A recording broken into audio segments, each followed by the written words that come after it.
I am looking at my life, it's better than a dream. So many things I prayed for are now reality. I'm traveling the road, sharing my medicine. A conscious creator, supporting healing.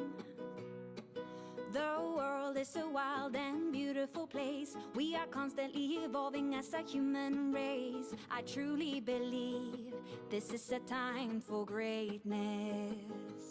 Everyone is invited to embody the light, living life as love and shining bright. The shackles of fear breaking once and for all.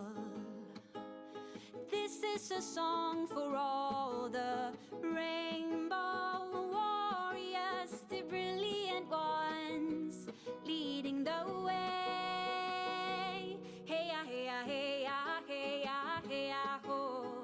Hey ya, hey ya, hey ya, ho. Hey ya, hey ya, hey ya, hey ya, ho. Hey ya, hey ya, hey ya, hey ya, hey ya, ho. Hey ya, hey ya, hey ya, ho. Hey ya, hey ya, hey ya, hey ya, ho. I had no other choice. There was only truth. When I opened my eyes, I was brand new. I am forever free, nothing in my way. Field of infinite wisdom, this is where I play. The world is a wild and beautiful place. We are constantly evolving as a human race. I truly believe this is a time for greatness. Everyone is invited to embody the light, living life as love and shining bright. The shackles of fear breaking once and for all. Oh, this is a song for all the rainbow warriors, the brilliant ones leading the way. Hey ya, hey ya, hey ya, hey ya, hey ya, ho. Hey ya, hey ya, hey ya, ho. Hey ya, hey ya, hey ya, hey ya, ho. Hey ya, hey ya, hey ya, hey ya, hey ya, ho. Hey ya, hey ya, hey ya, ho. Hey ya, hey ya, hey ya, hey ya, ho.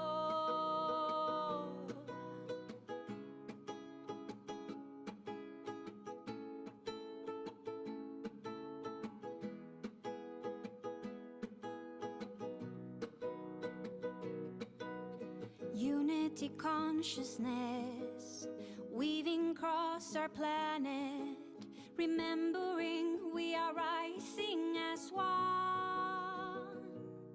The world is a wild and beautiful place. We are constantly evolving as a human race. I truly believe this is a time for greatness. Everyone is invited to embody the light, living life as love and shining bright. The shackles of fear breaking once and for all. Oh, this is a song for all the rainbow warriors, the brilliant ones leading the way. Hey ya, hey ya, hey ya, hey ya, hey ya, ho. Hey ya, hey ya, hey ya, ho. Hey ya, hey ya, hey ya, hey ya, ho. Hey ya, hey ya, hey ya, hey ya, hey ya, ho. Hey ya, hey ya, hey ya, ho. Hey ya, hey ya, hey ya, hey ya, ho. Hey ya, hey ya, hey ya, hey ya, hey ya, ho. Hey ya, hey ya, hey ya, ho. Hey ya, hey ya, hey ya, hey ya, ho.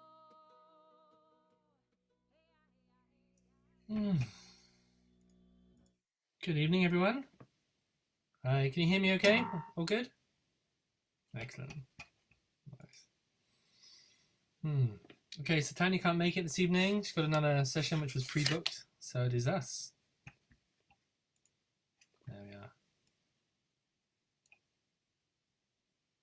Okay, who's this coming in? Mystic Panda. Who's Mystic Panda? You're in twice. Okay, that's very clever. Okay, nice. Should we just take a couple of breaths and then we'll just check in with each other? And just, yeah, just invite just like a really sweet breath in through the nose, out through the mouth, and just gently arriving into this moment.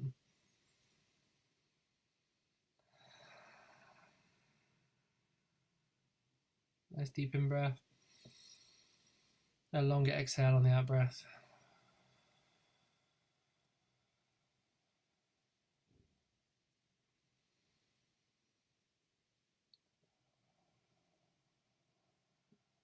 So it's time to tune into why we're here, our purpose for this evening. Just inviting a focus as facilitators, seekers of that dancing heart. Just really allowing yourself to settle into your being.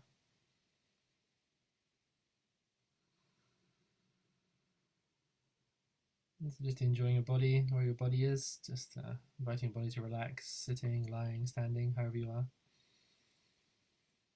Just include your body into this space of listening, engaging, feeling, sensing.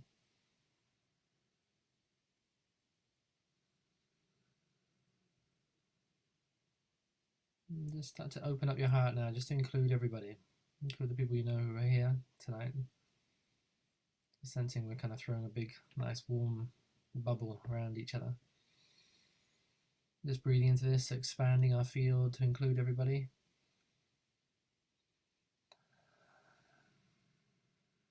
And at the same time feeling included.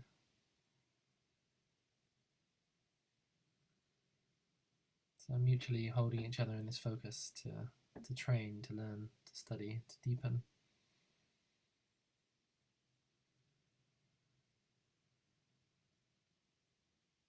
And just restfully opening the eyes and just connecting through the eyes.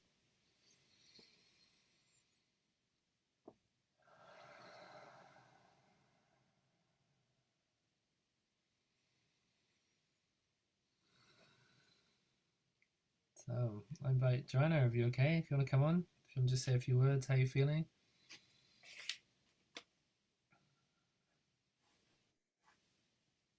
Still have...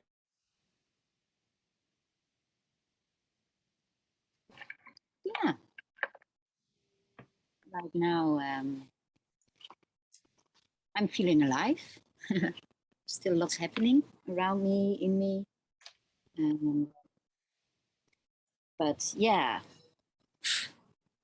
words. How to take the essence of it all. Yeah, it's like everything was happening, also passing away of two dear ones, dear friends, and yeah, it makes me so aware how fragile life is and how we have to live every moment, really, because we never know what next moment brings. So, and yeah, so I went through my back also because everything got a bit too much, but it's now getting better a bit again. And yeah, I'm very much in love, so that's really great. And oh, it's wow, my heart is opening up more and more, and I feel really, wow, it's really wow, what a journey. It's really exciting and lovely, and I feel like, I just told him, I feel like two innocent children playing. So that's really, because I feel very safe and very held and very loved, and yeah, that's really a big gift to experience. And I am doing this program, starting to learn how to be more visible on social media and making videos, and it's called Visible Free. So being more out there, visible, and stepping more into your greatness. And wow, it's really challenging. I have to pay a lot of money for it, so lots of fears came up. But yeah, I'm doing it with geisha steps, the way they say, the geisha step, little steps. So not, even if I'm just, yeah, what I learn a lot is to show up even when a lot is going on, and just be there and show also on social media and to be there, because you cannot just be there when you launch something or you offer something. So yeah, that's challenging but also nice. So yeah, that's where I'm at the moment. Wow, thank you for sharing, Anna. Thank you. That's the highlights. Lovely, thank you. And Lima, how about you? How are things?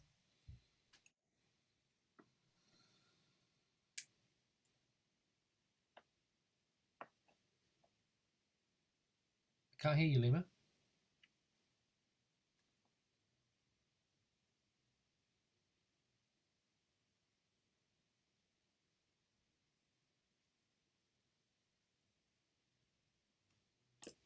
Shall I move on to Dan and you have a look? Shall I do that? Okay. All right, Dan. You want to come on? Lima, I don't know if it's your settings. You want to have a little look at those? Okay, you can hear me? I can. Okay, good. Yeah, I think I've been working a bit too much lately. I'm starting to forget things, and I was talking to a colleague and I called him Martin, but his name is Danny, so I was going like, I even forget names, so I should be take a bit more rest and work a bit less. So just this week, and then we're going on holidays for 2 weeks. I think that's good. Yeah. Last weekend I dreamt in drop your nets and follow me. That's what Jesus said to his followers. And the question came to me like, can I drop my nets? And it felt like it's really difficult for me to just let go and leave this life behind that's familiar for me and go into the new and the unexpected.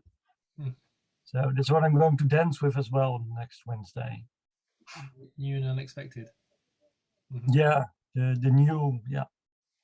Wow, that's great. I love that. I love that phrase. I don't know if I've heard that. Drop your nets and follow me. I did hear it years ago. Yeah, no, it was very nice.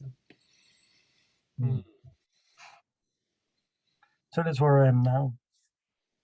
Okay, thanks. See if I can drop my nets. Drop your nets. Drop them. Yeah. How about you, Saskia?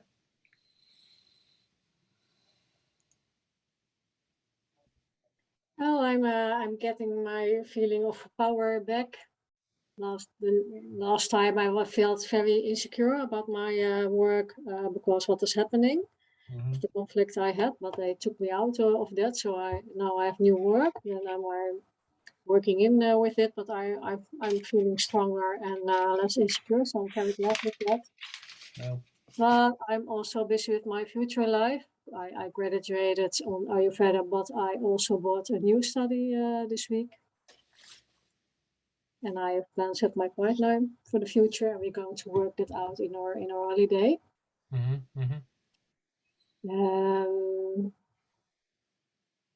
Well, it feels for me more and more the feeling that I had a voice in my head last week, but on my work, and the voice said, "What are you doing here?" And I hear it more and more. And well, I have to. I don't know what I'm going to do. If I'm going to say goodbye, I'm going to my next life because you don't have any money. Then that's the thing. Letting go of the money. It's a very big thing for me. That and thinking from, well, I can stay a while because now the work I have right now is more relaxed. Yeah, but I don't know yet if I'm going to like it. So I want to give myself some time to make a good decision. But yeah, I had my drama already. Yeah, I can leave it behind. Yeah. But today I had meetings. I started on 9 o'clock. I had meetings all day long. So I'm not sure if I can keep up with it meeting till the end. Yeah, going to follow my energy. And if I think, oh, I'm too tired at 9, then I stop. Yeah. Oh, yeah. Okay. Yeah. Thanks for being here now. Huh? Yeah. How about you, Shavana? Yeah.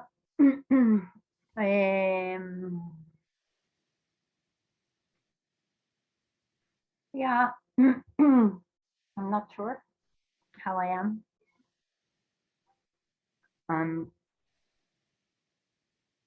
Yeah, I'm not sure if I want to know how I am, if you know what I mean. It's like,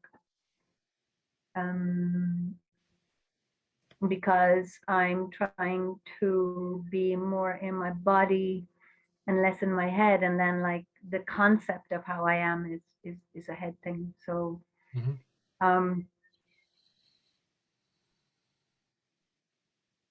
but yeah, I think I'm in the middle of something, and some days it feels really good to be in the middle of that something, that transformation or whatever, and some days it feels like poo. And I don't know. I was playing guitar earlier and just making a little song with a friend, and ever since being in that zone, I'm kind of out of it anyway. So maybe I'm out of words right now.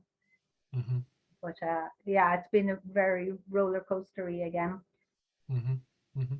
But one thing I kind of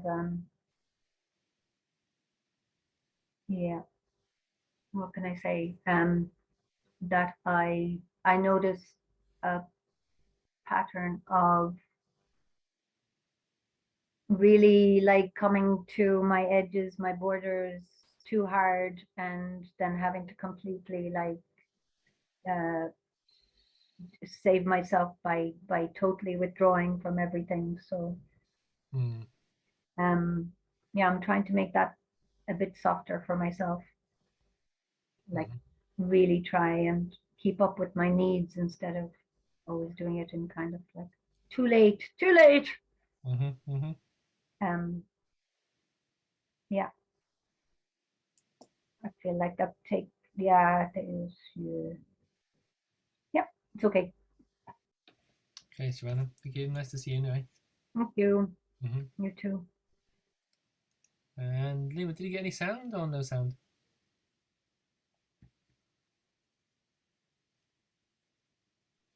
Does it work now? Very quietly, but yeah, go on. I can hear you a little bit. Okay, yeah. It's because I had my headphones in. That's perfect, yeah. So I'll just try to be a bit louder. Yeah, I'm fine, but I'm at a birthday right now in Leiden. It's like a family get together.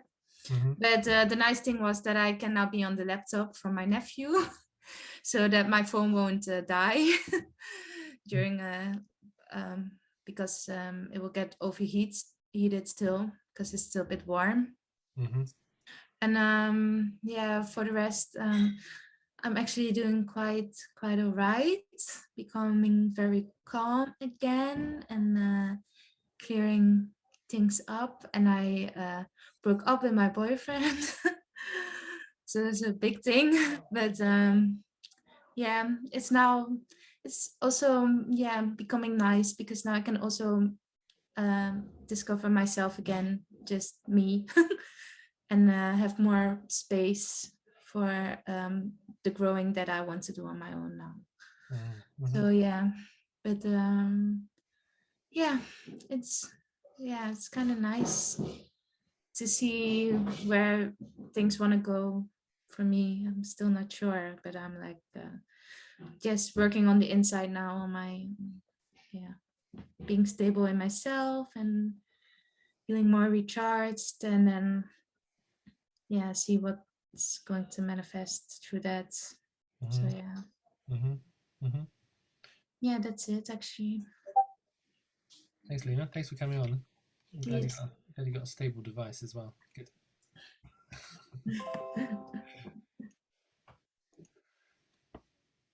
Yeah, I'm pretty good.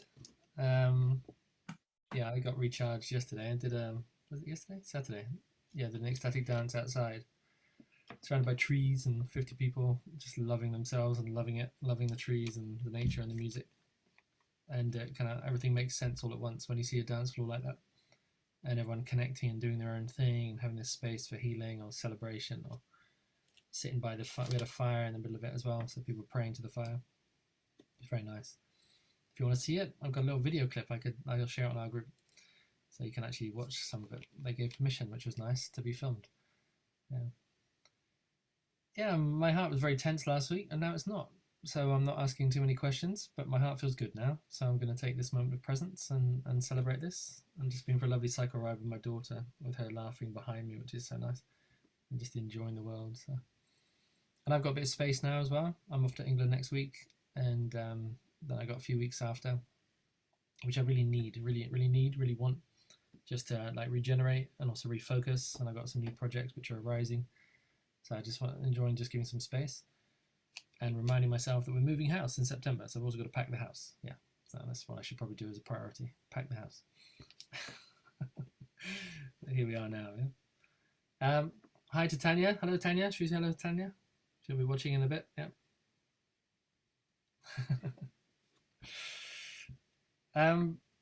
Listen, I got lots of things I could go with today. I just wonder if any of you got anything which is kind of any questions which are present for you, or I can just jump in with where I was going to start with. Do any of you have any specifics that you'd like to look at this evening? Anybody? You're just happy to receive for a time being? Shall I start the party, and then as you get engaged, you can ask questions? Yeah? Okay. Good. I'm going to encourage you to take some notes today, because I want to give you some real like clear distinctions of like tools that are really useful. Not just exercise tools, but also perceptual tools, yeah? Which help support you as a facilitator. So I'll speak for a bit, and then we'll pause, and I'll just check and see what you're hearing, and we'll do it like that, and then we can play a bit of music and shake around, whatever we need to do to manage the space as well, so it's interesting for us all. What I was receiving just now before I came on the call was to, and it's unusual for me to teach in blocks, but I feel like giving you lots of blocks, okay, building blocks, yeah, because usually it's all very flowing and circles and ambient. I feel like simple blocks like we are here in Zoom, okay? And so you can kind of segment and sequence the journey just by shifting the blocks around, yeah? Now, in this particular scenario, right, a block represents a body of knowledge, body of wisdom, body of exercises, body of music. Okay, so it's a container. It's a container.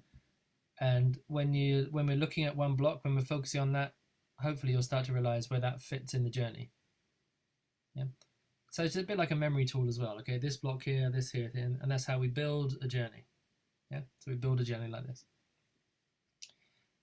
The first thing to remind us of, when we start this session, there's a little bit of music playing, there's a moment of silence, bit of breath, bit of tuning in, and just really prioritizing the first block, okay, of arriving, right? So not to underestimate any part of the journey, okay? Might be that you love the euphoria, but you can't get to the euphoria if you haven't done what Shivana just said, take all the little steps before that, okay? And all the little steps are actually supporting and are encouraging the euphoria in the first place. And then all the steps down are encouraging the integration of that peak. Okay? So just really having the wide view that every single piece is necessary in the teaching process. Okay? So the first stage, arriving, and these are, we can look at the practical level, okay? So this is quite important. We've got the practical level, existential level. Okay? So you could always look at this in any of these blocks. Practical level, have you booked the room? Is it clean? Lights, perfume, incense, colors, drapes. Is it welcoming? Welcoming, warm, inviting. Yeah? Are you ready? Are you ready to receive people? Yeah.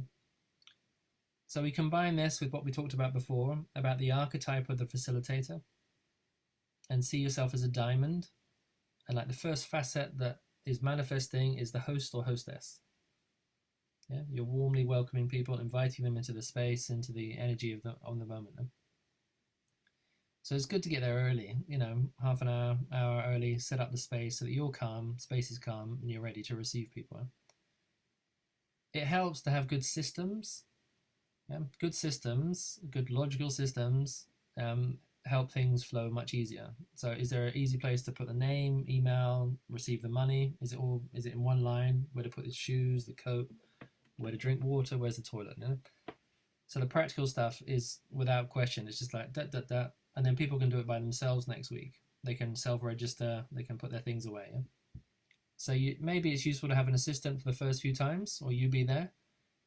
But when the group is, harmonic and understanding, they understand the flow of the space because you've set it up the same every week. Yeah? That's important. Yeah? And also have a place where they can come into. Is there a sitting space? Is there a standing place? Is there sofas? Is there cushions on the floor? And give people a few directions. Invite you to come and sit in this circle. So you're setting the field, okay? So there's the basics of arriving, and I would suggest having some ambient music playing in the background, because what that does unconsciously is it starts to settle the body. Yeah, music which isn't full of lyrics, it's not too shamanic, it's not too tantric, it's not too anything. It's kind of ambient, sort of chill down music in the background, which is warming an environment. I don't know if you like these kind of Ibiza summer sunset tunes, that kind of stuff. Something which is nice, warm, inviting, friendly, soft. Yeah. So people come in, and the idea is to settle people. Yeah? So this is another block. You can put this on the right hand side again. This one is continuously running, which is your sense of purpose. Okay, so this is to do with you. The other ones are to do with the journey and the participants. Then this block, this sequence of blocks, or this one here particularly, is to do with you. And it's to do with your sense of purpose. Now, Saskia talked about it a little bit with her work. When there's difficulty, it creates all sorts of problems in all areas of life. Obstacle, concern, anxiety, tension. But when things are flowing and open in the workplace, you feel harmonic, connected, expressive. Yeah? Now, your workplace in this particular environment is your dance floor and your group, your tribe coming. Yeah? Now, what is your meaning for bringing them there? And this is something to be, in a way, without putting too much efforting focus on it, constantly be aware of your sense of the dancing heart. Yeah? Why are you bringing people into your space? What is your modality of invitation? Yeah? What are you inviting people to at an existential level? Yeah? And one of the first levels, which you are always addressing, is human need. Okay, human need. Yeah, you're in a sense like creating an oasis, week in, week out, or monthly, or however you choose to design your journeys. Yeah, you're creating an oasis where people can come and they can get filled up, recharged with their basic human fundamental needs. Yeah, and you're not posing as a therapist or a doctor or even an expert in the field of human need and all these things. Yeah, but this is what you're providing through the intelligent way that you're putting the journeys together, start to finish. Okay, this is such a huge service. Okay, such a huge service to provide a place where people can come and rest. Let's just look at some of the basic needs you're addressing. Resting. Yeah, a place where people can switch off the overthinking mind and come into feeling sensation. Yeah? So you're a place of reconnecting to the body. Yeah. You're also helping people reorganize their what's called the intra-organic system through the music. You're harmonizing people's biology, organs, self-regulation processes. Yeah. So you're providing medicine to the biology of the people. Yeah. Social need, you're providing a sense of tribalizing. Yeah, it's like it's community space. It's moving out of solitary. So many people have got used to this kind of solitary, I'm alone. We had that before the lockdown anyway, because of the egoic nature of conditional reality. But lockdown reinforced that as a physical phenomena. So it had this sensation of like, I'm separate from you. I'm alone. And I feel there's still a very slow, gradual process of rebonding happening with the human community, which was always there as a question before COVID. It's always a question: how do we connect as a group? How do you connect as a tribe? How do you bond together? How do people feel safe together, trust each other, enjoy each other's company? Yeah. So this is a huge need that you're addressing here about the nature of tribalizing. It's not just a cool, new age word. It's like retribalizing is really foundational. It's becoming part of the herd, the human community, the species. If you look at what you're healing through tribalizing, you're healing racism, you're healing difference, you're healing solitude, you're healing separation. Yeah, so many things happen by the simple act of retribalizing. Yeah. Also, you're providing a space, an optimal space of well-being where people can provide healing, and that will look different for each person. You're providing a healing container where people can literally regenerate their bodies because they're going to breathe, they're going to move, they're going to touch, they're going to laugh, they're going to cry, they're going to, shout and scream and smile and breathe in and out loudly. Yeah? They're going to express themselves. Now, there's a fancy word for this, which is called autopoiesis, which means self-creation. Yeah, some people just call this self-regulation. It's a biological term. Some people call it genesis, which is, some people get confused when you use that word, but genesis means your origin, your birthing of self. So self-genesis is quite interesting. Other words you can use for this, if you want: recalibration, upgrading, upscaling. There's lots of different ways you can express this. Optimizing. But essentially what you're providing is an opportunity for people to reactivate their human potential. Yeah. This is before you've even invited the first exercise, do you see? But before you've even started the journey itself, all of these needs in some way or other are beginning to be addressed by the way you let people arrive into the space. Your friendliness, your warmth, your nourishing, the calmness. Now, we've all, in a sense, had the luxury of having this several times. It's like we can fall in and out of it. Yeah, but if you go to a regular dance journey, or you meet up for weekends, or have this kind of work, rebirthing, tantra, shamanism, other forms of work where there is this tribal space, you've probably at some level taken it for granted, tribalizing.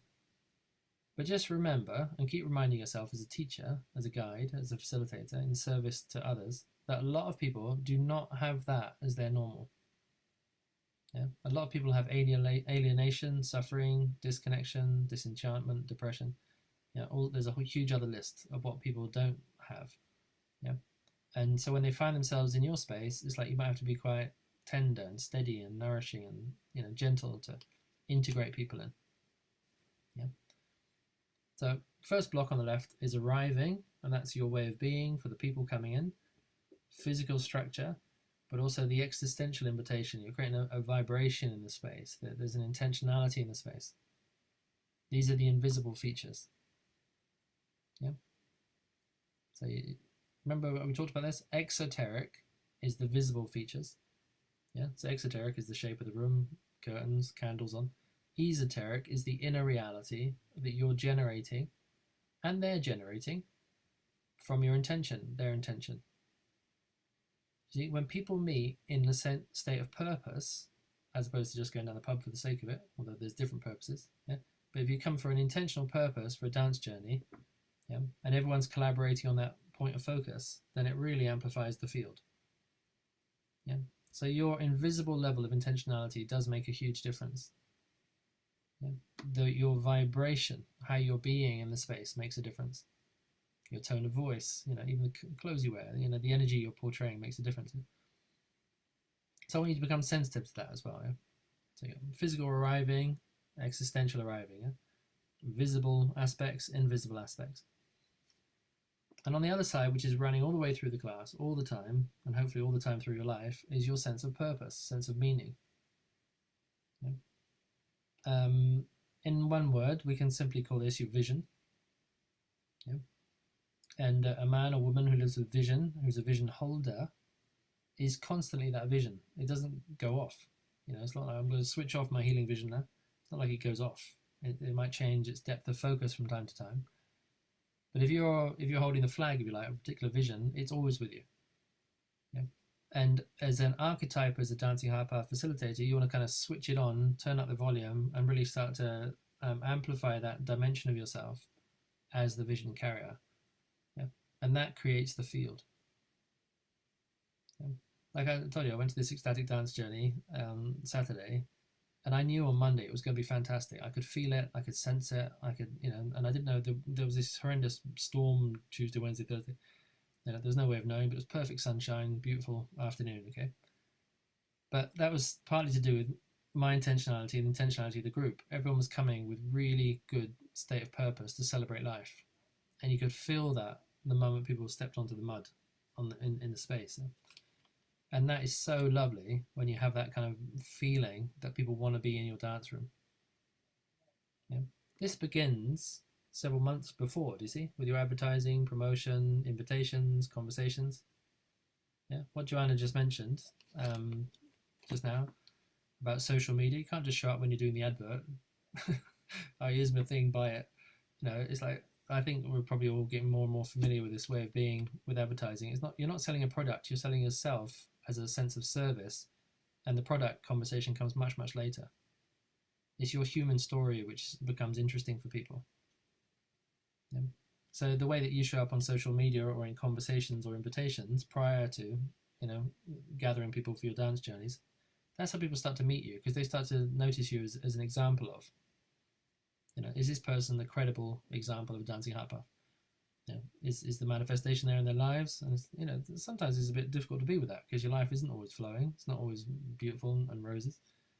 But if you're in the journey of growth and evolution, then it's like, you're generally, most of the time, stepping into your dancing heart and being that most of the time.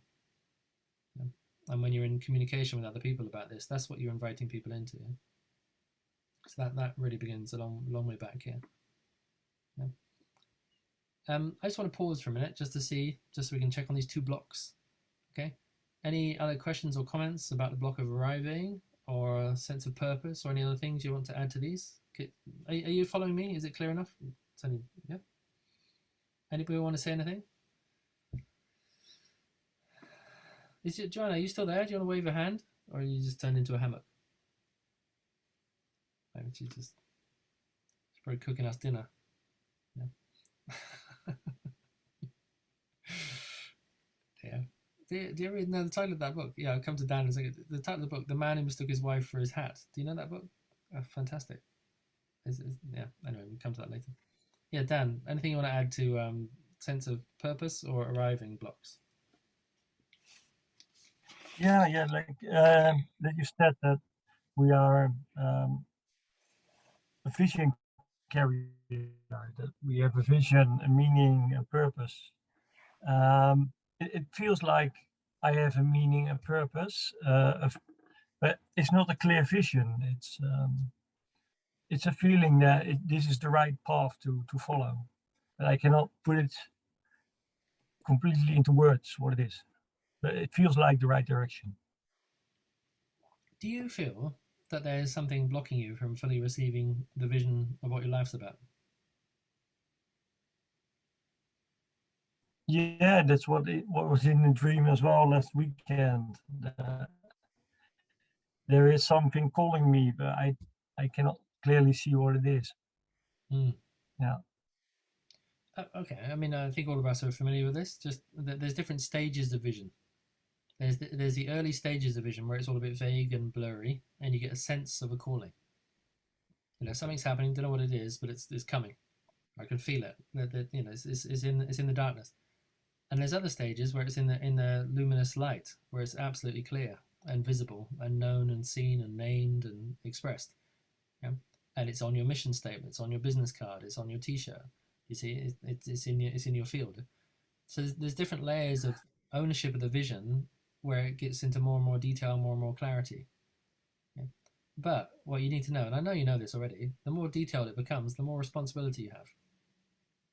You see, if it's just a vague vision, I got a vision of healing for humanity, right? But you haven't declared that you're going to do it, that you're going to take on the mission, right? But the more detailed it becomes, the more it becomes part of your mission statement, website, business card, the more grounded it is, do you see?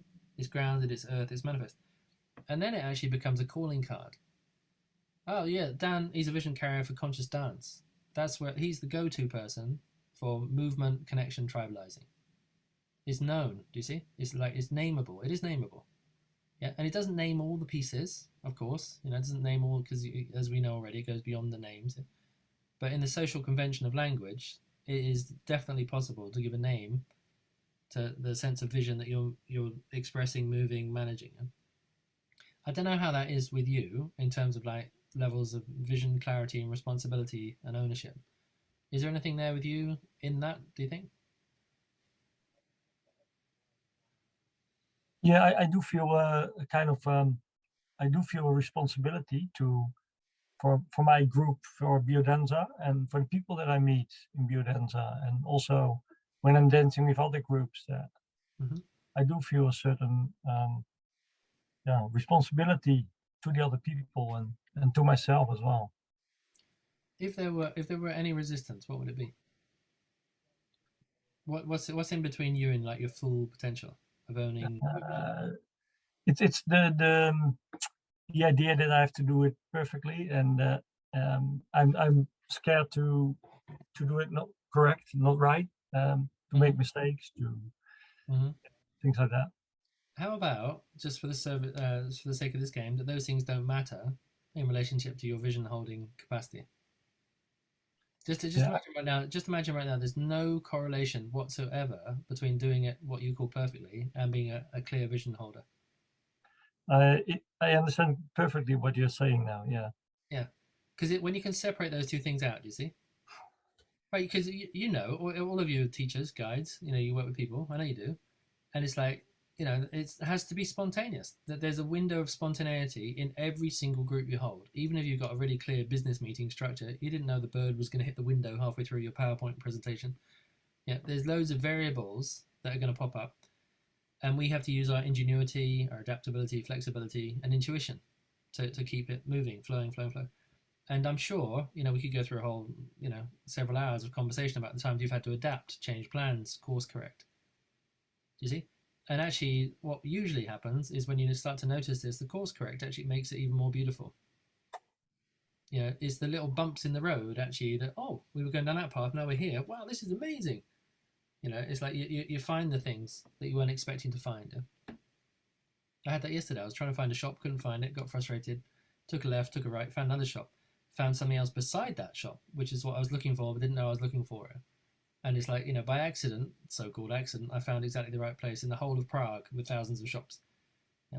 So the bump in the road, the left, what you call a mistake, if you live in a world where mistakes aren't a thing, you see, intelligence is the thing.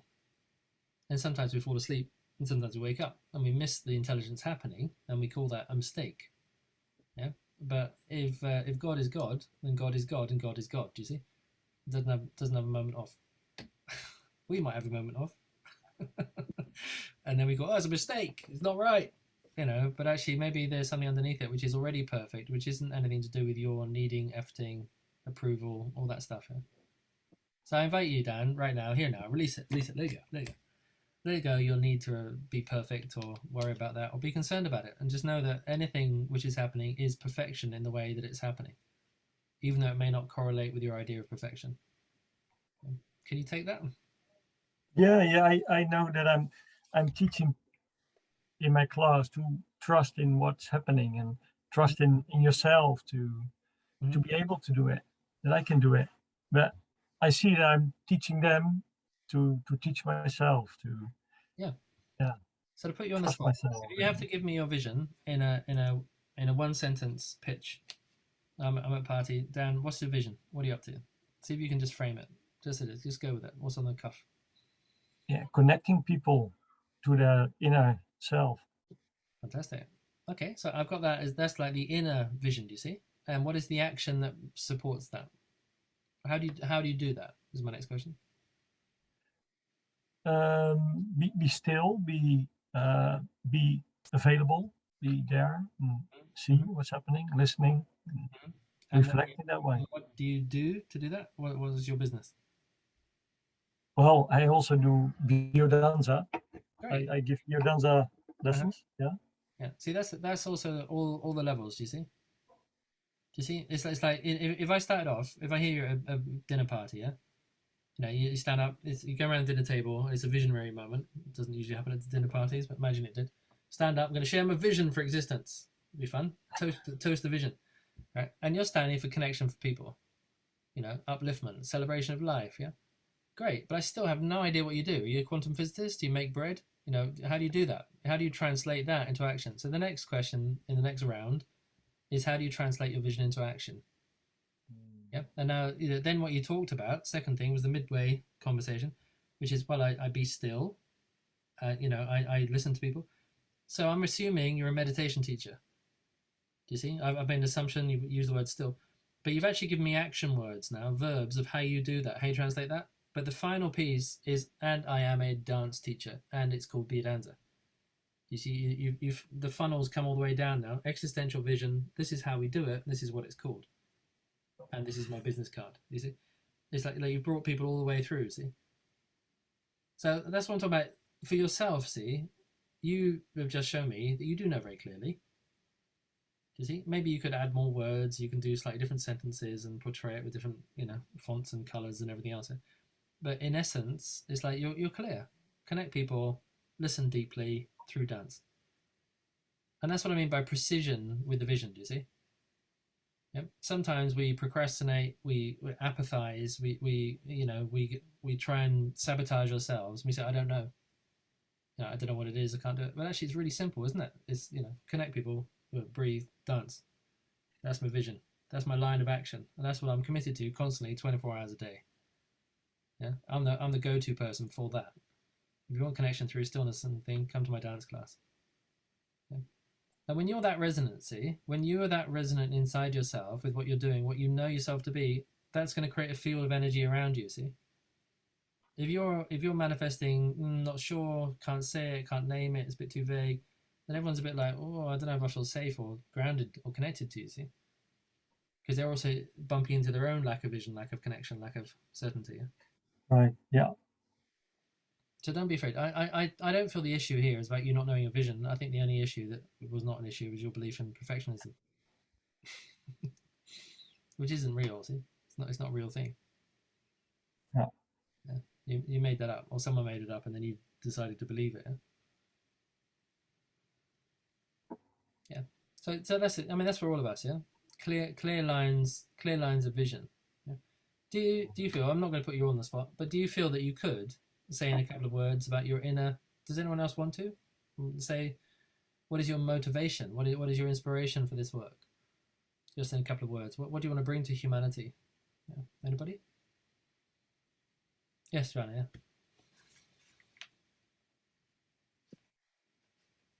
First, I want to share that it's so funny. Your ears are growing all the time, guy. Do you all have this? Do the other ones see it as well? Yeah, it's like you're like from how's the movie Hobbits? The big ears. After many years, you finally see. You didn't tell us, eh? No. It's a discovery process. The little secrets. That's so funny you can see that. That happens to me often in psychedelic ceremony. I feel my ears growing. Wow. They grow into a point. Yeah. I've actually started to believe, right, that it doesn't matter if we believe in elves or not. There's a vibrational correlation between higher frequency and expansion of the ears. Yeah. Like we all have metaphysical ears that are more pointy. And I believe people saw that or see that and happen to have called that elf. Yeah, but I actually feel it. I feel like my ears get bigger. Yeah. Yeah. Okay. Anyway, it's probably just Zoom on this occasion. Yeah. I guess so too. Well, anyway. Yeah. Okay. Carry on. Nice to. Thank you. Yeah. Actually, for me, it's the same as what Dan said. It's connecting to your inner self, to connecting people to their essence, to themselves, and to life, basically. And what's your modality for that? Before you. Yeah. How do you do that? Yeah, with dance. And anything else? Yeah, breathing. Yeah. What else? Yeah, but also by like we do, starting the class off with sharing about a specific topic, sharing my own experiences in things. So living it myself, also be authentic myself, trying to connect myself. And then the form you use at this moment, or the forms. Yeah, dance. Yeah. Dance and but this I also do when I'm working with the role plays, as an actress. Yeah. It's all about connection. Basically, it's not about the words you use or the communication. It's all about connecting. It's where it starts and where it ends. This is what I just want to. I mean, this is hopefully it's really obvious to all of us. Is that when you're a vision holder, you're a vision holder all the time. Yeah. Is that when you're cooking your food, you're still holding that vision of connection, energy? Because it's what you're. It's like your cellular vibration is the vision. You've translated your essence into vision. Yeah. And when people feel lost, yeah, this sense of like, oh, I don't know who I am or what I am. It's because there's an absence of vision. That's what it is. It's not an absence of self, because there's a self feeling lost. Do you see? There's still a self there. I feel lost. So actually, you still know that you're here. But you just happen to know that you're lost. What's missing in that conversation is a sense of vision, and with the vision comes purpose, yeah? And with the purpose comes action and the manifestation and everything else. Yeah? So it's really, I mean, it's so crucial, because the thing is, when you know this, when you become the lucid frequency of clear vision, then you recognize this is what you are transmitting in your journeys. You're inviting people, and it doesn't mean they're going to become dance teachers. You're inviting them to their dancing heart. You know, that's why in the school we have 5-6 facilitators, not 30. Do you see? Because my emphasis has been the dancing heart, not the dancing heart, but facilitation necessarily. Yeah? On all levels, with all the people who've attended the school here and in Czech Republic, my purpose is to facilitate the dance of the heart. Yeah? And for some people, they choose to actually do that into dance journeys.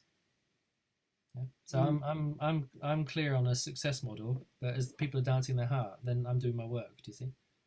And if I'm doing that, cycling the bike with Zaira, or making food, or having fun with Juan, then I'm in my vision. When you're in your vision, you're in your essence. When you're in your essence, you're in the zone, and everything lines up. You see, I don't know whether you want to believe in Abraham or not, but when you're in that harmonic place of natural self, there's naturally joy there. Joy is naturally present when you're in your zone. See? And when you're off your vision, when you're out of alignment with your vision, everything is out of alignment. Like on those days that like Dan and Joanna, for example, you're not feeling connected, right? Or say you're feeling alienated or exiled or depressed or sad. When you're out of your vision, it's a real crisis, isn't it? Do you feel that? I feel that when I'm out of my vision, it's like my whole system's in a crisis. I get really disorientated, discombobulated. Yeah? And actually, when my vision is reawakened inside myself and I'm present with it, even if I'm not actively doing it in that moment, yeah, I'm being it. I'm being it. And then that comes alignment with a harmonic state of existence. Your vision is your North Star. Yeah. And, you know, I think we've all said this 1,000 times, but the vision doesn't begin with its detail. It begins with a quality. See, this is so important that you don't misunderstand what I'm saying here. There's a difference between vision and mission statement. Do you see? Vision is like the inner feeling. The mission is the actual action. Yeah, one's the esoteric, one's the exoteric. Yeah. It's important to make that distinction, yeah. But that's what you and Dan just did in the conversation, yeah. Esoteric, I'm about connection. How do you do that? Listening, dancing. What's the name of it? Be it danza or acting. Yeah. How is that for Lima, Shabana, or Saskia? Is it coherent in your reality? Is it, Saskia? You're glowing nicely up there. I'm thinking you read a management book. Yeah, that's right. I'm vision and mission, and every manager has to get a vision to stay clear as a compass. Your Northern Star. So yeah. Oh, very good. I'm preparing for working in companies. Thanks. Yeah, yeah, I think it's a human blueprint, isn't it? It's a human blueprint. Business actually is a really good example, because business at one level is about the profit, 90% probably. And it pretends to be about the people. Some businesses are more ethical and are about the people and the profit.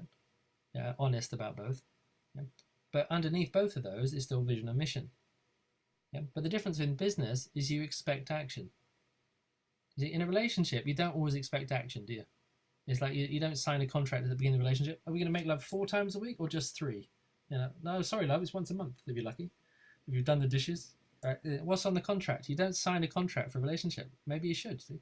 But in a business, you've got a clear job plan and a clear, you know, mission statement and a clear expectation, and that's what you get paid for. Yeah? But there is something to be said for looking at your life as a business. You know, even if you're not running a business, you are running the business of your life. Yeah. Because in business, there's a definite protocol for manifestation. And one end game is to make money, which is about survival, which is about service, which is about celebration. Yeah. But yeah, one end game is really about manifestation. And this is the important part of all of this, because there's loads of people out there with great ideas, no action. Yeah, and that's what you want to offer people as the most beautiful invitation in your dance journeys. Yeah, in this space that you're coming to regularly on a Thursday, Wednesday, Tuesday, yeah, we'll have access to your vision, but you'll also start to dancing your dream into action. Yeah, it's about living the life you love. Yeah, this is your sales pitch. Yeah, and you can deliver on that because you're delivering it through the body. You're delivering it through the dance, through the power people will feel. Yeah? So the promise that you're offering is embodied manifestation, yeah, of the love, of the presence, of the energy that people are, which is an amazing gift. So you've now gone up Maslow's triangle, see, from the human needs to the existential revelation of self-actualization. You see, this is the thing to recognize, is that your journeys are growth journeys. Yeah, you're taking people from here to here to here to here, and some of those growth, and it's not always in a straight line. It's more often it's never in a straight line. It's normally circular. So you can go to self-actualization, then you can go to childhood needs, then you can go to adolescent wounding, then you can go to existential vision. Yeah, it doesn't always move in a straight line. In fact, I don't think I've ever seen it move in a straight line. Yeah. But the thing is, we're addressing different points on that triangle of Maslow, if you like. Yeah. And you're very patient. You know that you're going to have plenty of time over the weeks and months and years that you meet people, that you'll be able to offer these different teachings. Yeah. But you know the long game. Yeah, the long game is translating vision into action. Yeah. Okay, just to give a shout out to the divine feminine. Right? So this is largely the masculine talking at the moment. The divine feminine isn't so busy with vision and action. She's more in the presence of the presence of the presence. Yeah, of beingness.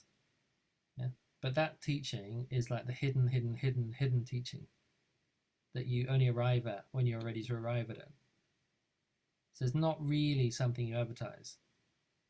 Yeah, it's something hopefully I've all transmitted to you and you've experienced on the dance floor. Moments of revelation where you're not doing anything, you're just being present. It doesn't matter about your vision or future or past or history or performance, or none of that matters. You're just there, and nothing makes sense and everything makes sense. Right? In those moments, you're more home than you've probably ever been in your life. Yeah, it's a state of revelation where you're in the middle of everything. Yeah? But then we breathe out and we move back into conditional experience, the human conditional experience, and that's what we're addressing. That's the problem we're addressing. Do you see? That's what we're actually addressing on the dance floor. You're reminding people of the purity of their presence, the not doing space. Yeah? But then you're like giving people roadmaps of how to express, how to manifest, how to relate, how to communicate, all of it, all the human qualities that we all should have received in early years education. Which is why it's great if you're not doing it already. So even get yourself starting dancing in infant schools. That's where I started. I did it 5 or 6 years working with kids, 5 to 6 year olds, 7-year-olds. Yeah.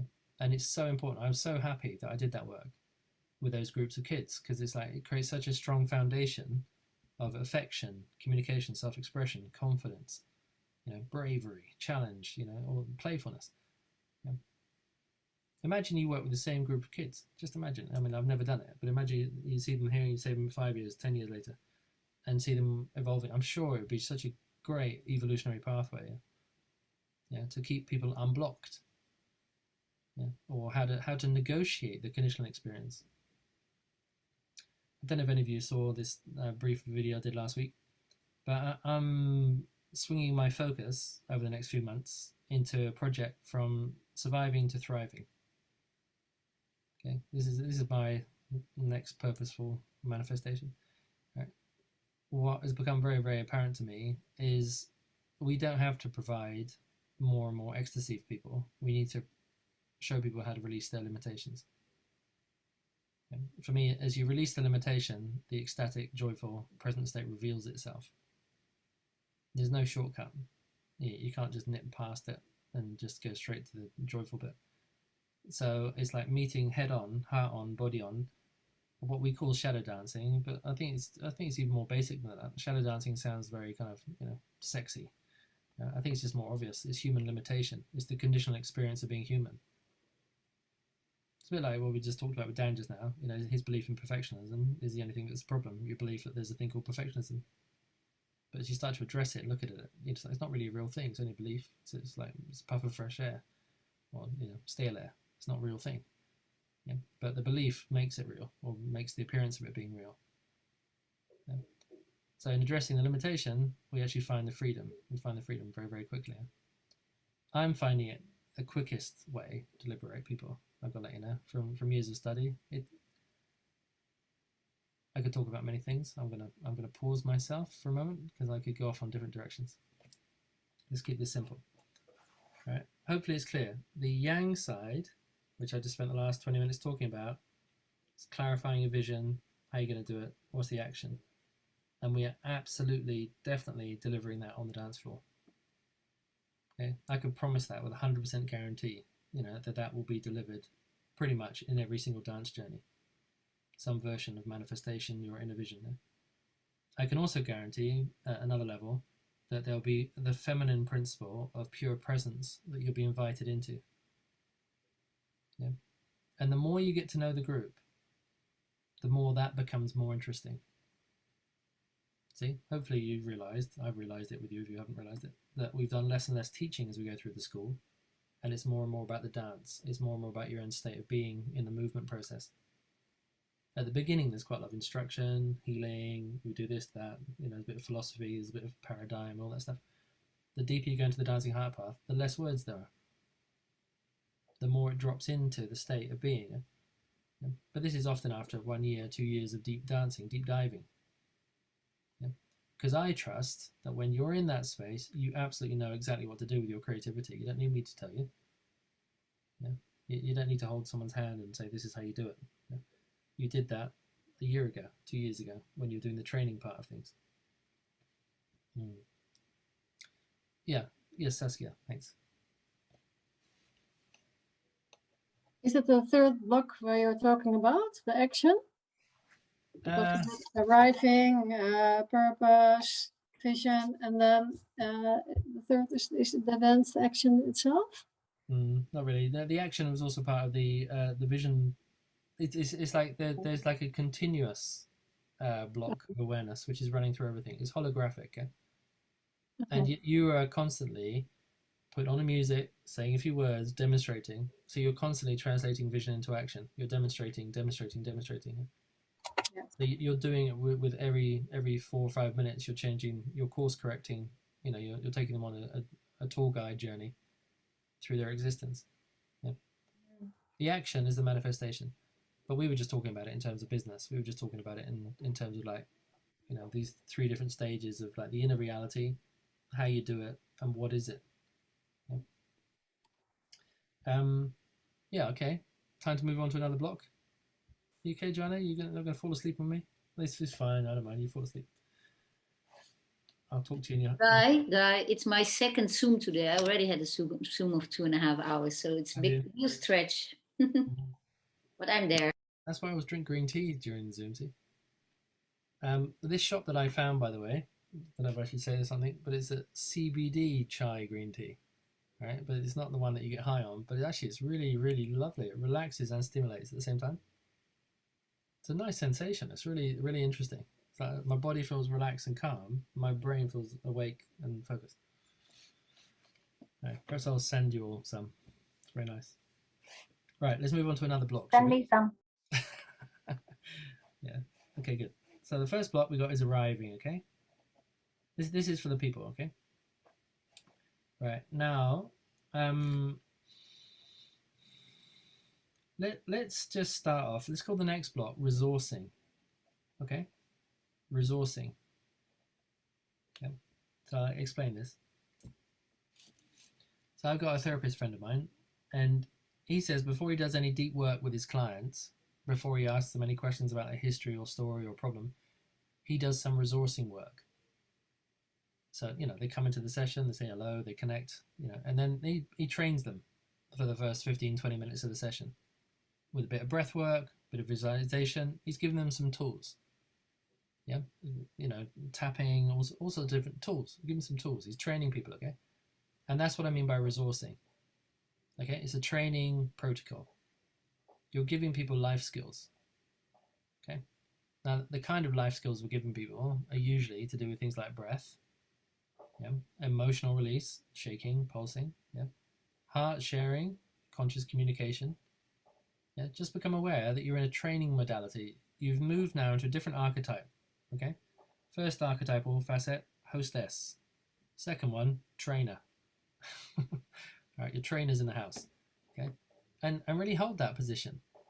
Yeah. Sometimes it can be a bit, well, who am I to train? Who am I to teach? But you are. That's why people come. They've come, it's part of the journey. Right. You're now in the facilitator facet of yourself, which is the trainer, the coach. Yeah? And you're teaching people. Right. All right. So the kind of things we're teaching people, okay, let's just clarify it again, okay? Like we're looking at organic breathing, you know, and I'm doing a whole work on that, which I'll share with you a bit more later. Breath work, okay? We're looking at emotional literacy. How to say what you feel. That's what the heart sharing is about, really, is to connect the dots. A lot of people, you know, when it comes to heart sharing, aren't heart sharing. They're lost because they haven't got a language. Haven't got a language to say what's going on the inside. So you're gently, you know, modeling. Yeah. So you might go first. You might start off, you know, right now I'm going to take a breath. I can feel the air coming into my lungs. So you might start off with sensation. That's a really, really good place to begin. Emotional literacy is follow the sensation. Okay. I just want you to see if it is a good grounding for you too. Okay. So I've never met you before, and the first thing I invite you to do is like you breathe in, feel the air come through the nostrils, feel the air come out through the mouth. Just become aware of the air coming through the passageway in the nostrils. Is it warm? Is it cold? Feel it coming in. Feel the air releasing through the mouth. Start to listen to the sound as the air comes out the mouth. So imagine you do that for like 2 or 3 minutes, okay? 2 or 3 minutes, and you're speaking, guiding. Right? What you're training people into is somatic awareness. Right? Up until that point, somebody didn't notice whether the air was hot or cold, whether it was coming through the left nostril or the right nostril, whether the mouth was open or closed, eyes were open or closed, whether they were breathing at all. Yeah? And by you being there as a breath coach, as a life reminder, pretty much, you're actually just inviting people to become self-aware, self-present of the process of breathing. Yeah? What you're also doing is you're teaching people about embodiment. See, it's a huge buzzword. People say, I'm disconnected, I'm not in my body, blah, blah, blah. Well, just then you were in your body because you could feel the air coming through your nose and coming out your mouth. And you can only do that if you're in your body. You know, if you can't feel it coming in and going out, then you weren't present there. So there's physical presence. Yeah? So that's a huge resourcing, okay? It might sound like a simple thing what I just shared with you, but it's the beginnings of something very huge. It's the beginnings of self-love, self-maintenance, self-care, self-nourishment. Yeah? From that awareness of breath coming in, breath coming out, you start to notice, oh yeah, my stomach hurts a little bit. My shoulder's a bit tense. Yeah, you know what, I'm not feeling so good. Or I'm feeling fantastic. Energy's flowing, I feel abundant. I'm vibrating, my body's tingling. There's warmth in my chest. Vibrancy, it's like my voice sounds, you know, it's like chocolatey. It's like, you know, people become very kinesthetic. So you're modeling that, okay? You're modeling kinesthetic, somatic languaging and inviting people to do that in very short sharings. Yeah. Sometimes you can direct the sharing, and I would suggest you do that as well from time to time, is that today I want you to share about what you're feeling in your body in this present moment. Full stop. Okay. I think it's in Oslo they developed this thing called speaking circles, which is just that, somatic sharing. Yeah? It's just speak from the body as the body. It's incredible. Most people, when they start speaking, speak from their concept, yeah? Don't they? Or they speak from their history, or they speak from certain future or the past, or something over there, some idea, some belief. I quite enjoy it. I mean, sometimes the people I work with are so much into somatic sharing, it takes a very long time. I was with a friend of mine, and I said, we can do a sharing circle. He was first, and I really wasn't expecting this. But he did an incredibly detailed self-scan of his whole organic reality that went on for about 10 minutes. It's like the breath, my organs, my chest off here, my shoulders a bit like this, and I think, fucking hell. Right, we had another 20 people in the room, yeah? But it was fascinating, his depth of awareness, you know, of kinesthetic, somatic processing that was happening with him in that present moment. Yeah. So from time to time, you could do a sharing circle, which is just that, okay? Do you see how that'd be interesting? Yeah. Right? It's like, so another need that we're meeting is we're getting people out of the mind, aren't we? Getting people out of thinking. One way to get them out of thinking, start saying what you're actually feeling. And give people a language. Is your finger clenched? Does that feel good? How do the muscles feel? Tightness, that's tightness. You know, soften the muscles. That's what softness feels like. Yeah, this is what flow feels like. So you can actually start to train people, show people. And it might sound very basic, it might sound very kindergarten, ABC, but I'll let you know, most people on this path of being human have forgotten this stuff. Yeah. And I wouldn't feel embarrassed or, you know, out of your comfort zone for reminding people about very simple somatic literacy. I don't even know if that's a word. If it's not, as cool, isn't it? Somatic literacy, speaking, body speak. Yeah. So this is one level of resourcing. Body speak, I'm going to call it somatic literacy. Yeah. And you're modeling it to people. Yeah. I don't know how you hear me, but when I hear me, I hear me saying a little thing, like breathing through the nose, and the way that my awareness works, I see all the other things that means. I don't know if you can listen to me like this with your elf ears. Right? But when I say something like breathing through the nose, what I really hear is a transmission of embodiment. Yeah? And I'm just giving you one piece of the teaching. See? Let me just pause from it just to say a little bit about channeling, because this is how I have received it for years. The words you speak belong to a much huger field of energy, which you can't yet see. Yeah, or maybe you can see it, maybe you can feel it already. Yeah, but the words you speak are just like little waves from that field. There's a much deeper field behind what I'm saying, yeah, which embraces pretty much every teaching about embodiment. Yeah? But all I'm actually saying right now is just breathe through your nose. As you deepen into your own awareness about these subjects, you'll start to realize you're not only holding a vision, you're holding an energy field. I've got translators, right? I've got a very good translator called Ika, and she's so used to me in the field that we tune into. It's like we tune into the same field together, and sometimes she'll even translate before I've even spoken it, because we're in the same field. We're in the same point of focus. She's surrendered her sense of Ika into this blend of Guy, dancing heart bath archetype, right? And she's the voice piece of this in Czech. It's really like an amazing triangle. I've got very few translators like that, to be honest. But she's been working with me for like over 10 years and anticipates, feels, tune in. And I just invite you to be like that even right now that we're tuning into the same source field. Yeah, right now, because I think all this is obvious to you, isn't it? I'm not saying anything new here. So hopefully we're all listening into the same field. When you're teaching, right, just become aware that there's a much bigger field here behind the individual words that you're using. And the way to call that field in is by a little incantation of your intention. Like, you know, I tune in, like at the beginning, I did a little prayer. I tuned in that we become attentive as facilitators, that we receive the teaching we want to receive this evening, that we're open to receive it. Like I'm calling in a field of attention, do you see? And I'm trusting that that's what's happening right now, that field that was called in at the very beginning is present here. So this is, again, part of your inner magical self, yeah, which is really inviting in invisible waves of energy and intelligence and healing, which the students don't need to know about necessarily. If you want to track the reality of what I'm saying, notice the spirals, the Piaget's spirals, okay? Is that, you know, I say you breathe in out through the nose, and now you're tracking the shoulder and your belly, and you realize quite quickly you track the whole body. So it's an expanding phenomena of deepening awareness into embodiment. Okay? Now, you might have another heart sharing circle where you say very specifically, yeah, you bring it into space. Has there been anything which has been causing you upset or problem this week, yeah, that you feel comfortable sharing in this circle? right? So because sometimes people bring things into the space. You're aware of that, yeah? Like you brought stuff into the space this evening. That's why we started with the sharing circle. What are you bringing into the space? Yeah. But I wouldn't do it every week. Do you see? Because it could end up being very therapeutic if you do it every week. You know, where's your biggest problem?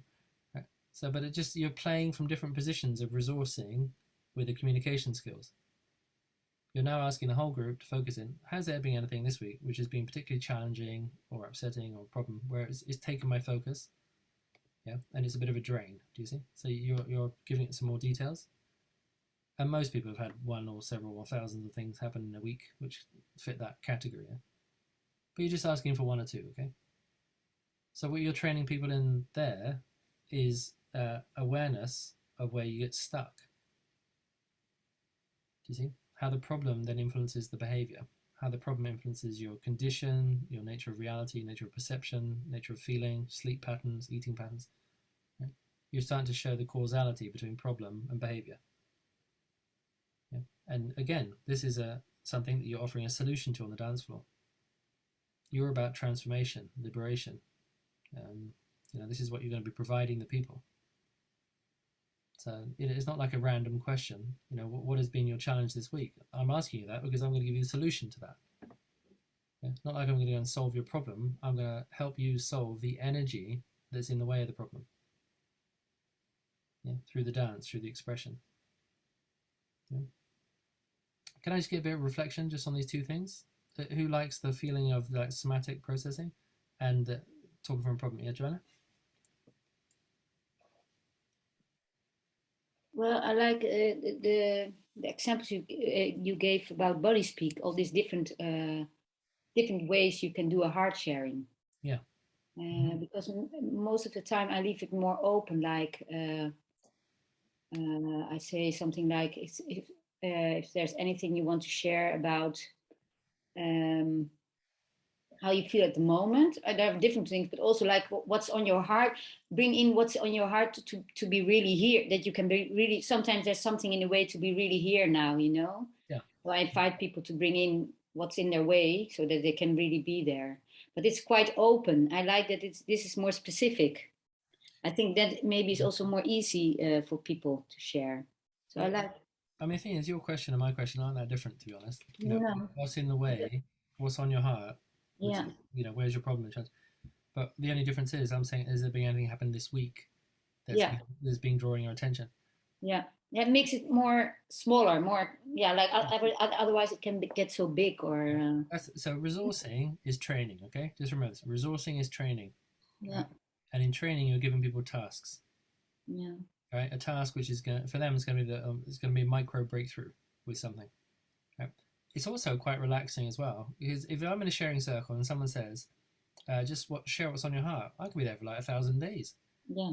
Yeah. Well, which piece of on my heart do you want exactly? And then somebody starts off with, "Oh, I'm all orgasmic." You know, they don't know the boundaries. Yeah, because you haven't specified any boundaries. Yeah. You know, what's that? Or I'm in love with you, the teacher. I wasn't expecting that. You know, so you don't know what people are going to say. Yeah. So you're actually guiding, training the sharing. I would do that for several months, okay? And I'm going to give you a few more examples in a moment, okay?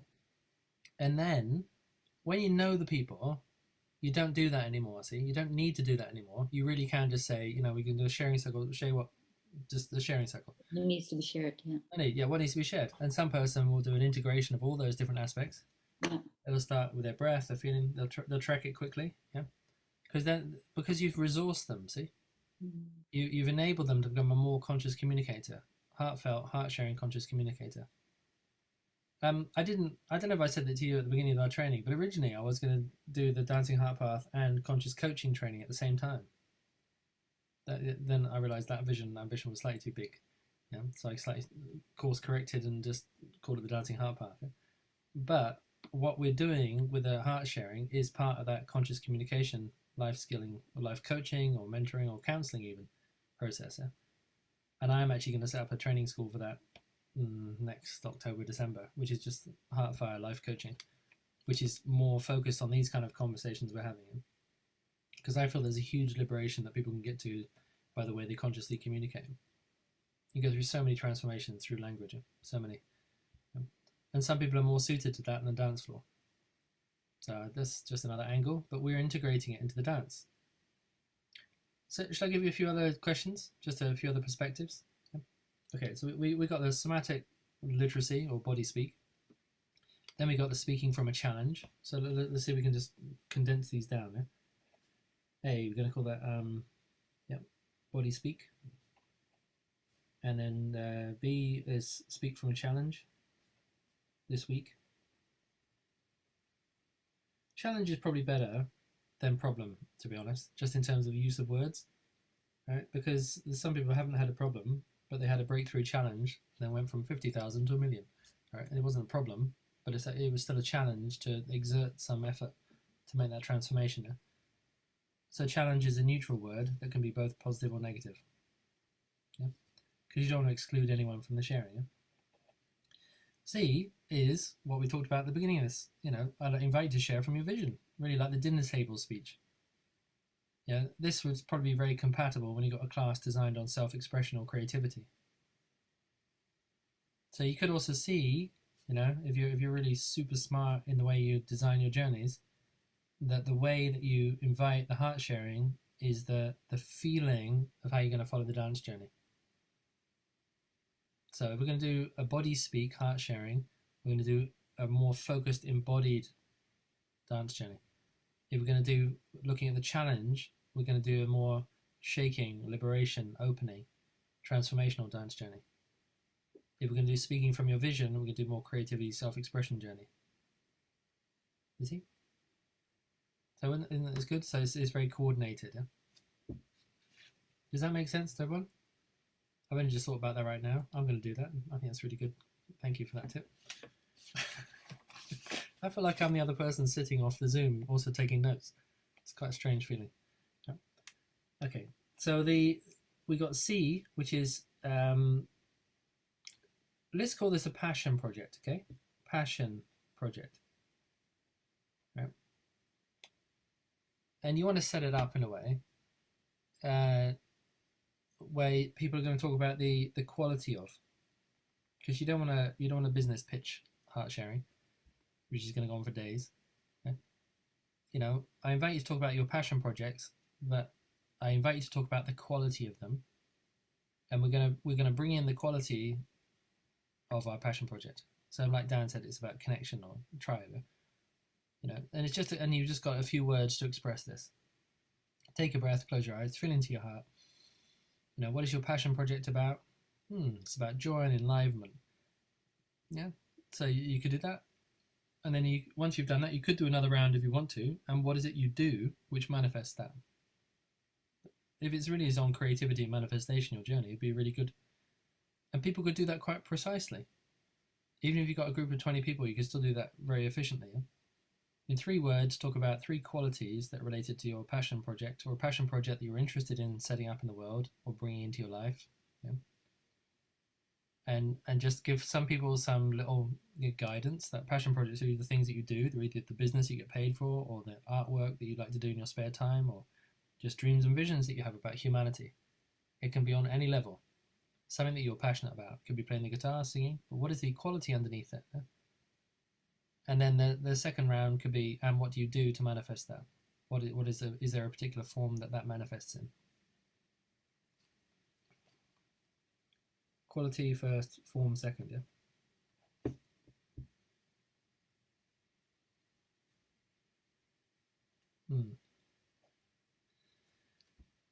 Okay, then you could do, this is the last one, okay? I'm just going to call this heart wisdom, okay? Now, I think you've heard me say this before. If I say to you the sentence, what would your heart say? Yeah, so I ask you a question, could be anything. What would your heart say? How would your heart respond? Okay. So this is archetypal constellation work. The question invites people to stand, sit, or be in the position of their heart. What would the heart say? Okay. So, and this could be what you could call a wisdom sharing circle. Yeah? I will give you an example at a different level. 3-4 years ago, my son was with me in a group of men, and I invited them to be there, and I invited the men to share some wisdom from their life experience that they wanted to impart to my son. as part of an initiation just journey process. And he sat and he listened, and these men shared some incredible, difficult stories, beautiful stories, transformational stories. It was incredible. And it was all based on heart wisdom, where they'd had breakthroughs, they'd been through the challenge, that what they'd learned. And this is the gift. So from the pain, the challenge, to the gift. Everybody has got heart wisdom. Everybody's been through challenges, ordeals, transformational processes, everybody. So this circle is an opportunity to share a little bit of heart wisdom. I'm going to begin with a little bit of a sharing about the dancing heart path. And the wisdom of the heart speaks to me so passionately that I'm here to really serve humanity through dance, because, I can't see a world where there isn't dance and music. I can't see a world where there isn't tribe and connection, self-expression, beauty, enjoyment and pleasure and gratitude. So what motivates me in my vision and heart and purpose are these qualities, this essence. And so you give a little couple of minutes on your heart speaking. What does your heart want to say? What does your heart want to share to the group right now? Be a very powerful circle, this. Very powerful. What would your heart like to share? What's good about this? So many things good about this, but one thing that's good about this is that you're dethroning yourself. That you're not the king or queen of all things. You're putting everyone on the throne. You see? It's like you've made a collective heart-sharing circle now of tribal wisdom. You're kind of more of a conductor at this stage. You've got a conductor hat on, with a wand. What's it called? Whatever that thing, the orchestra. Baton. A baton. Sounds like a policeman hits people. Okay, it's a baton. I prefer wand. There we go. Baton will do. So with your baton, you're conducting the people. You're like a chairperson, chairwoman at this moment, where you're just inviting people to share from their heart. And guess what? Your dance journey is going to be about deepening into your heart wisdom, which is about deepening into the existential journey of what it is to be fully human, which is part of what I was sharing to you earlier about moving, making a shift from surviving to thriving. Surviving is a functional, conditional activity that most of us have engaged in most of the time. Most people's lives, I'd say 99% of the time, people are surviving, struggling, confronted by the conditional reality of being human, and have lost touch with the heartful space where thriving happens, which is in heart presence. The mind does not thrive. The heart thrives and then blesses the mind. See, the mind hasn't got any interest in thriving by itself. Its job is survival. It's there to keep you safe. It's there to look after the body, look after the space. It's not designed to thrive. So if you live in your mind and your body only, then you're only going to ever be engaged in the survival game. I think this is probably pretty clear, isn't it? Most people come in, they're surviving, and they're suffering in the survival. And it's a burden, and it's a problem, and most people are either trying to flee from it, escape from it, or deny it. And you're coming up with an existential remedy, which is deeper than all those things, which is about connecting with that, with your thriving. So it's not ending of surviving, and I'm now going to jump into survival. It's integration of your survival into thriving. You're integrating it. And that is the main kind of feature of the dancing heart path, is integrating the conditional reality with the unconditional. You see, you're integrating, including. Nothing's denied, nothing's nothing's excluded. Lena or Saskia, do you want to say anything about the heart wisdom? Is that useful, that level of resourcing? Do you see the benefit of this or the beauty of this? You just froze or something there, did you? No, Saskia speaking. It says my internet connection is unstable. Sorry. Yeah, Saskia, how does it sound for you? This speaking from that position of the heart. This question for me? Yeah. Just I had a question from the heart wisdom. Mm-hmm. Is it a block, or is it with the passion? Block. This is part of the block of resourcing. Resourcing. Oh, and the passion also. Yeah, these are quite all of these. So the block is resourcing, and this first stage we're talking about is conscious communication. So it's like you got the big block resourcing, and you got the top part of the block, which is called conscious communication. And we've just looked at the heart sharing as our tool. And I've just invited 4 different perspectives, A, B, C, D, different ways you can introduce the heart sharing circle. Then I don't follow it anymore because no. So your group is sitting down on the floor. They're sitting in a circle. Yeah, which is so there's a certain format to the journey. Okay, people arrive, they take their shoes off, they come and sit in a circle. Yeah, so you welcome into the space, and you say, "I'm going to invite you into a heart sharing space now." And today, I would like us to explore body speak. So we can do a sharing circle now, which is just allowing your body to speak. You know, what is the sensation, temperature, feeling in the body? Yeah? So that's on 1 week. And what I was suggesting was that if you're going to introduce body speak as your theme for the heart sharing circle, then that you utilize that through the rest of the journey. That your journey then would be about embodiment. Does that make sense? Yes, I follow what you said, but I don't follow the names of the blocks.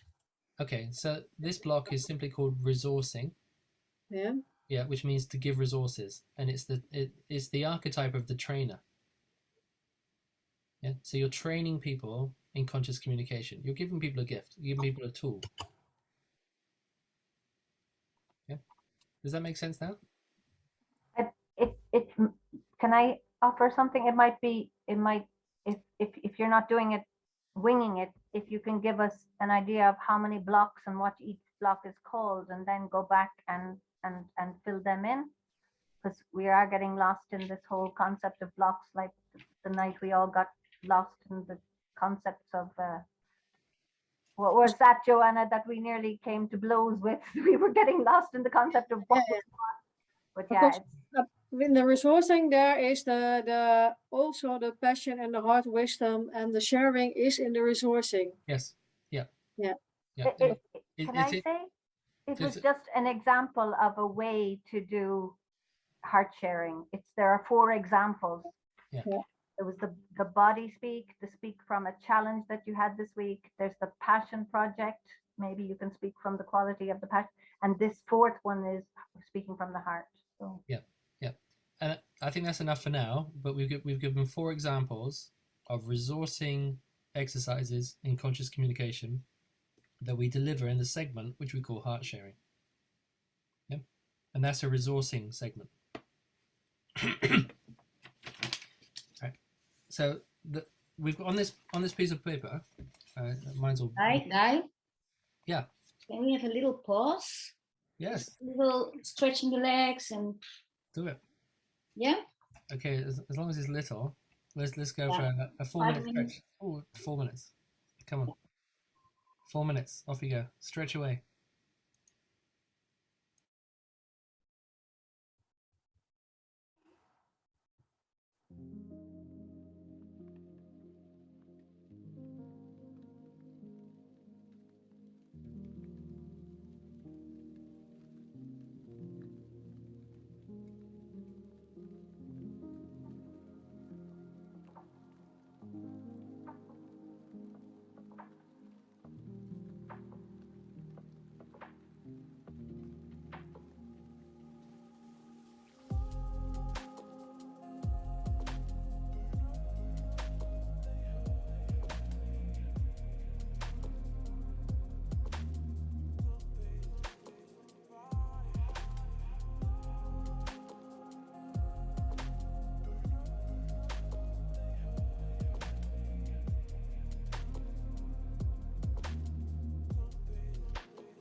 I'm looking at my life. It's better than a dream. So many things I prayed for are now reality. I'm traveling the road, sharing my medicine. A conscious creator, supporting healing. The world is a wild and beautiful place. We are constantly evolving as a human race. I truly believe this is a time for greatness. Everyone is invited to embody the light, living life as love and shining bright. The shackles of fear breaking once and for all. This is a song for all the rainbow warriors, the brilliant ones leading the way. Hey ya, hey ya, hey ya, hey ya, hey ya, ho. Hey ya, hey ya, hey ya, ho. Hey ya, hey ya, hey ya, hey ya, ho. Hey ya, hey ya, hey ya, hey ya, hey ya, ho. Hey ya, hey ya, hey ya, ho. Hey ya, hey ya, hey ya, hey ya, ho. I had no other choice. There was only truth. When I opened my eyes, I was brand new. I am forever free, nothing in my way. Field of infinite wisdom, this is where I play. The world is a wild and beautiful place. We are constantly evolving as a human race. I truly believe this is a time for greatness.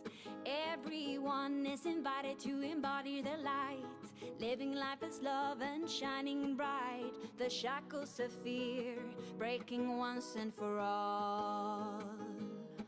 Oh, this is a song for all the rainbow warriors, the brilliant ones leading the way.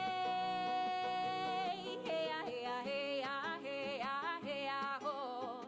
Hey ya, hey ya, hey ya, ho. Hey ya, hey ya, hey ya, hey ya, ho. Hey ya, hey ya, hey ya, hey ya, hey ya, ho. Hey ya, hey ya, hey ya, ho. Hey ya, hey ya, hey ya, hey ya, ho.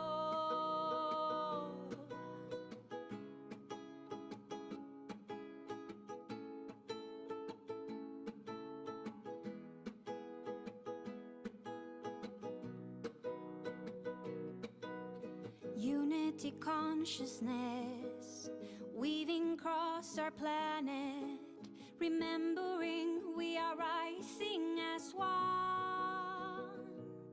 The world is a wild and beautiful place. We are constantly evolving as a human race. I truly believe this is a time for greatness. Everyone is invited to embody the light, living life as love and shining bright. The shackles of fear breaking once and for all. Oh, this is a song. Hi, I want to leave the meeting because I notice I'm full. I Fantastic. can't process the information anymore. Okay. But you are going to write it down for us, the blocks? Well, hopefully someone else has written them down. But yeah, they'll also at some point I will write down the blocks. Yes. Okay. Yeah. Thank you. Have a good rest, Saskia. Okay. Bye bye. Bye bye, everyone. Bye bye. Bye.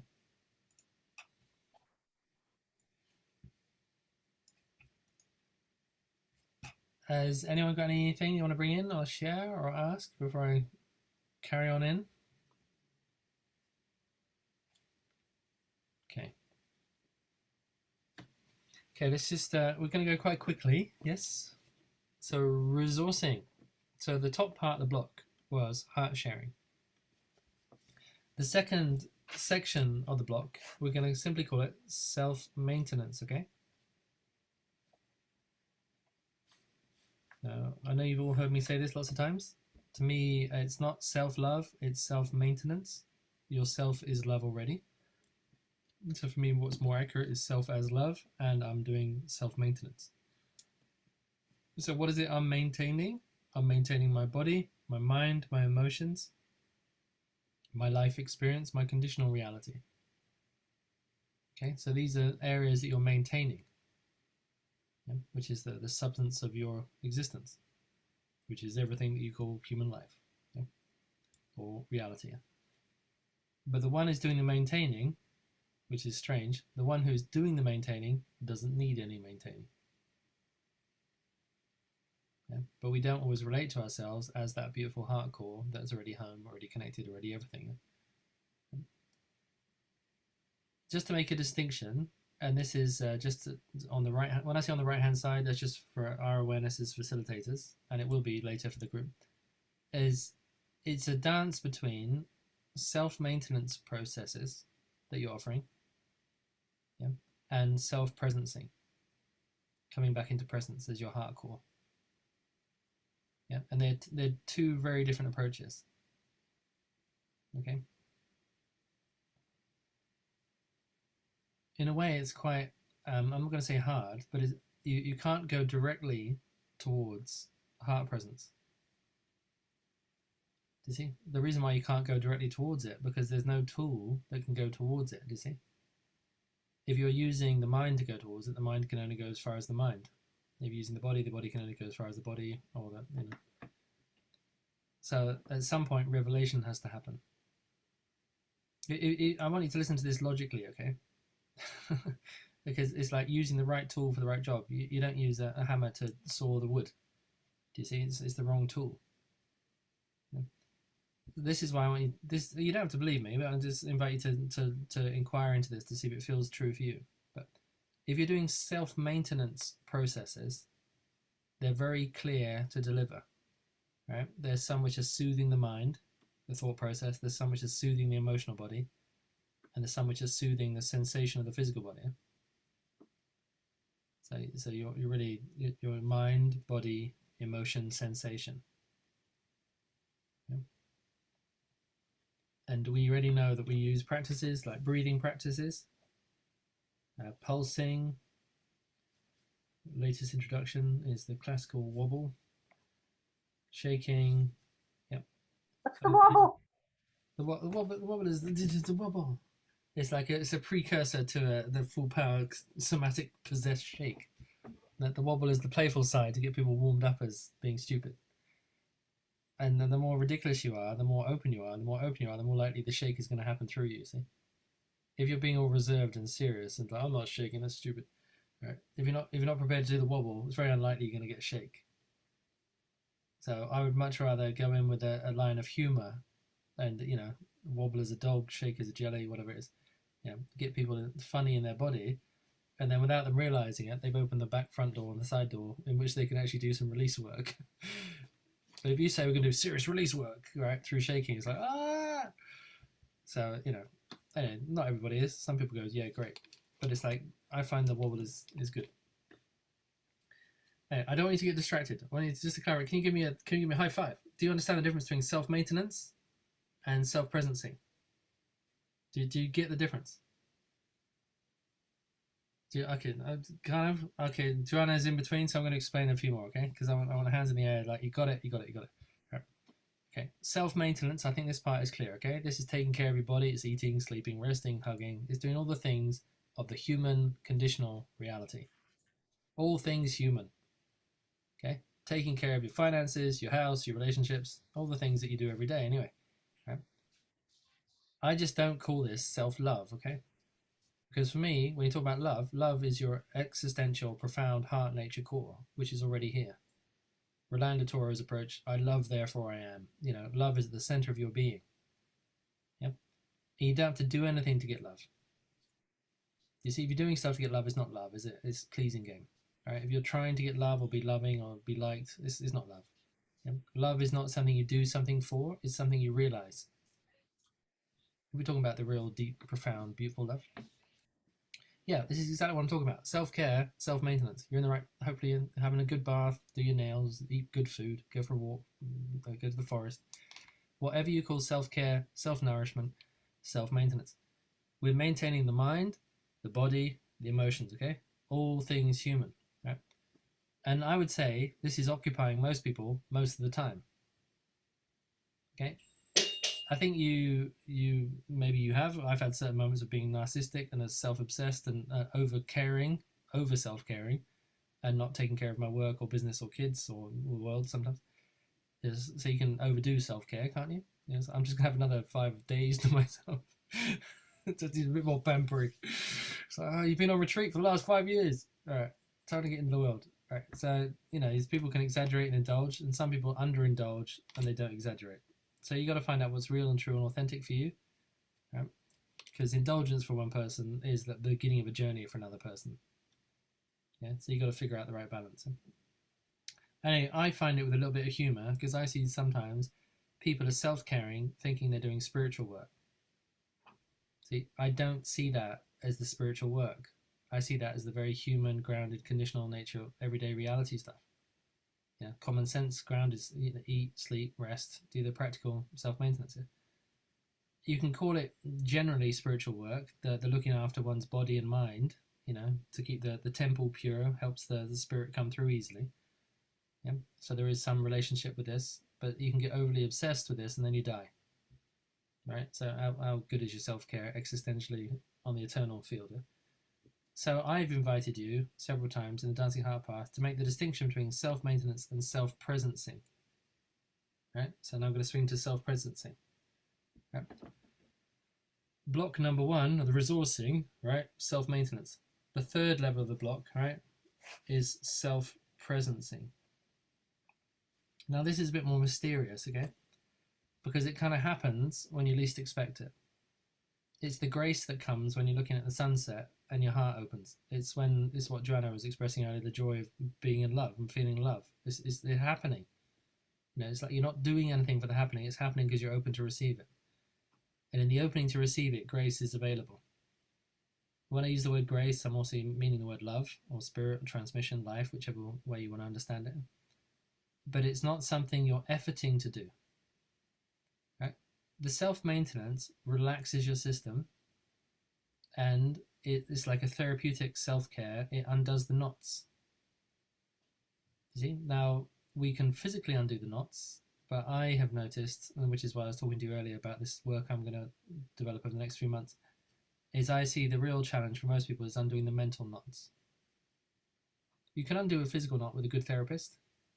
You can't necessarily undo a mental knot until you've changed your consciousness. You see, and that's the missing piece, I feel, in the medicinal model, the holistic model, is that we are evolving into stages of recognizing the power of consciousness. Yeah. When I go and see a really good therapist, they'll do the physical work, but they'll also do some mental work so that I can keep open in the new mind frame to keep the body open. A good osteopath, he says to me is that you also got to keep the consciousness open so that the new pattern we've just opened in your system will stay open with your intentionality. Now, for me, that's good wisdom. It means I'm actually consciously practicing to keep the opening. What a lot of people happen is they give the power to the therapist. Therapist does a great job, you pay him £100, lasts for 3 days, then you default back to where you were 3 days before because your patterning hasn't shifted. What was causational is still causing the problem. Someone has temporarily relieved you, with really good high-skilled mechanics. But if you haven't shifted the consciousness as well, and this is the future of medicine, and this is hopefully what we're transmitting in the Dancing Heart Path, is this balance between the physical and the consciousness, energy and consciousness together. Self-presencing happens when you unknot the system and make space for your presence to breathe into here. It does sound very esoteric and new agey, but your beingness isn't really here at all. It's a bit like this is the avatar. What operates this body is a consciousness that exists in all space, all time in the quantum field, and it's very, very hard to conceptualize how this is even possible. Because it's such a new phenomena. It's not new phenomena. but it's new in terms of people realizing it. To language it, it sounds ridiculous.